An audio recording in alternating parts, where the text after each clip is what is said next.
ท่านพ่อแม่พี่น้องทั้งบ้านที่เคารพเนี่ยแพงทุกท่านขน้อยดร.คำพานศิรวงศ์สบายดีพ่อแม่พี่น้องที่ฮักแพงทั้งหลายผู้ข้าชื่อว่าดร.ธรรมวรรณวินเฮ็ดเดือนมาท่านก็ได้อยู่แต่ว่าแต่ละเดือนนั้นมันมีบุญของพระเจ้าโลดเด้แปลว่ามีของตั้งแต่นั้นเพิ่นเซตอัพมาเบิดแล้วเซตอัพไปหมดแล้วนะแสดงว่าเพิ่นเฮ็ดเป็นฮีทไปแล้วแม่นบ่เรื่องเพิ่นคล้ายๆกับว่าเพิ่นเฮ็ดเป็นท่านเป็นแถวไว้บนนะเฮ็ดเป็นแถวไว้แล้วเจ้าฉะนั้นยังบอกว่าไปตามคลองมาตามคลองแม่นโอ้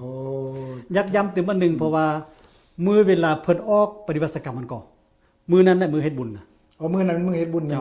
พอมื้อนั้นครูบาอาจารย์สิออกจากคล้ายๆคือออกจากอันน่ะคันเว้าอันน่ะไทยบ้านเฮาก็ออกจากอันน่ะห้องกักขังมันซะโอเคพี่น้องพ่อแม่พี่น้องนี่ก็สิไปต้อนรับอยู่หน้าคุกหั่นมันจะไปรับออกจากเพิ่นออกจากครูบามันแสดงถึงคำว่าแต่ว่าครูบานี่บ่ได้ออกจากคุกความหมายของในตัวนี้ความหมายนี่แปลว่าออกจากตัวที่บอกว่าทำตัวเองสร้างตัวเองสร้างตัวเองให้ตัวเองเป็นคนสมบัติผู้ดีเจ้าอันนี้นี่ก็เป็นตาหนาสรรเสริญเนาะแม่นบ่นะแล้วปัจจุบันนี่ทั้งครูบาอาจารย์เพิ่นเฮ็ดอยู่ว่าเดี๋ยวนี้ด้วยแนวใดเฮ็ดอยู่แต่ว่าเฮ็ดนั้นตามที่ผู้ค้าเฮ็ดนั้นมันส่วนใหญ่เป็นเฮ็ดประเพณีซื่อบ่แต่ว่าบ่ได้สร้างตัวเองกันนี่เรื่องสร้างตัวเองนั้นมันก็ขึ้นกับส่วนบุคคลแปลว่าบ่เป็นบ่เป็นจาหีบขึ้นกับเวลาผ่านมาจาหีบนั้นมันก็มีอยู่แต่ว่ามันเป็นแม่แต่ว่าผู้จะปฏิบัติเข้าไปหาเทิงจาหีบแท้นั้นมันก็ขึ้นกับส่วนบุคคลอีกตึมแล้วก็ขึ้นกับแต่ละบ้านตึมเพราะว่าอาจจะบ่เฮ็ดพร้อมกันอาจจะบ่เฮ็ดคือกันว่าซะพอหลังบ้านนั้นเปิดจะบอกว่าโอ้อาทิตย์นี้หรือว่าเวลานี้นี่ครูบาสิเข้ากรรมเด้ออาทิตย์นึงบ่2อาทิตย์บ่เดือนนึงบ่จังซี่นะก็แล้วแต่บ้านแล้วแต่กรณีว่าซะแต่ว่าเรื่องบุญเดือนเจียงนี่มันต้องมีแปลว่ามันต้องมีต้องแปลว่าเฮ็ดอยู่ต้องจะอยู่ในตัวนี้แม่นบ่ให้มีบ่ดาบานี้ท่านพอที่จะสิให้ขอคิดของท่านพ่อแม่พี่น้องของเฮานั้นโดยเฉพาะยิ่งพวกพี่น้องชาวพุทธผู้ที่ยังมีกังขาอยู่กับส่วนหลายผู้ที่ว่าได้ฟังการอบรมกันตัวนี้ก็เป็นการแจกใจนั่นก็มากมายฉะนั้นหมายความเพื่อขยายความเบาให้อันนี้นี่หมายความผู้เพิ่นมีความรู้แล้วให้ความรู้นี่ซ้ำเติมเข้าไปเพื่อให้แจ่มแจ้งถ้าว่าผู้ที่ว่าบ่ทันอันนี้นี่ก็หมายความว่า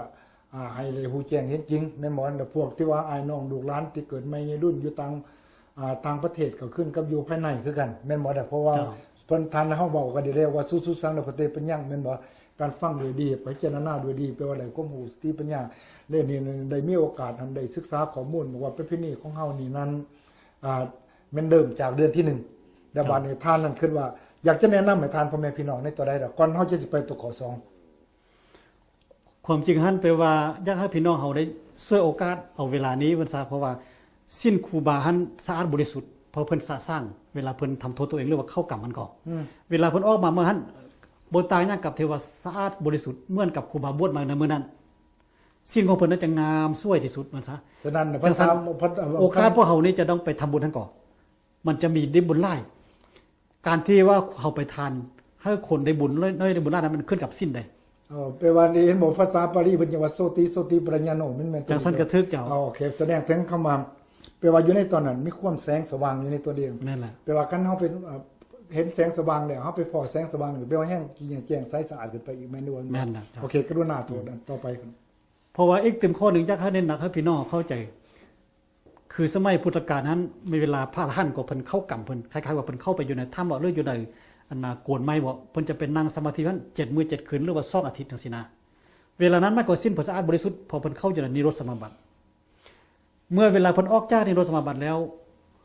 พอออกไม่ออกเพราะนั้นมีโอกาสมีบุญหลายได้ไปทานให้มื้อนั้นถ้าเพิ่นเวลานั้นน่ะที่ออกจากสมาบัติเอาไว้ไม่น่ะจะได้บุญหลายที่สุดลางคนอาจจะได้เป็นเศรษฐีกับชาติเลยได้ภายใน7มื้อผลบุญจะปรากฏให้เห็นอันนี้มีหลักฐานอยู่ในพระไตรปิฎกมีอยู่ในพระไตรปิฎกแม่นโดยเหตุนี้อันน่ะพวกข้าก็ยักย้ำให้พี่น้องเขาเข้าใจว่าเวลาครูบาเพิ่น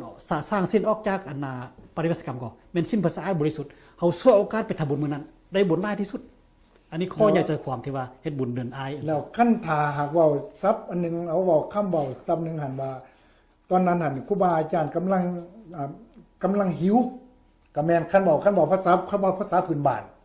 แม่นหมอเพิ่นบ่ได้สั่นเข้าหลายเพราะว่าบ่ได้สั่นเข้าหลายวันเจ้าหมายความว่าด้วยว่าสั่นก็บ่เต็มหน่วยแต่ว่ามีโอกาสเด้เพิ่นจึงบอกว่าเขาอยู่ในภาษิตโบราณที่ว่า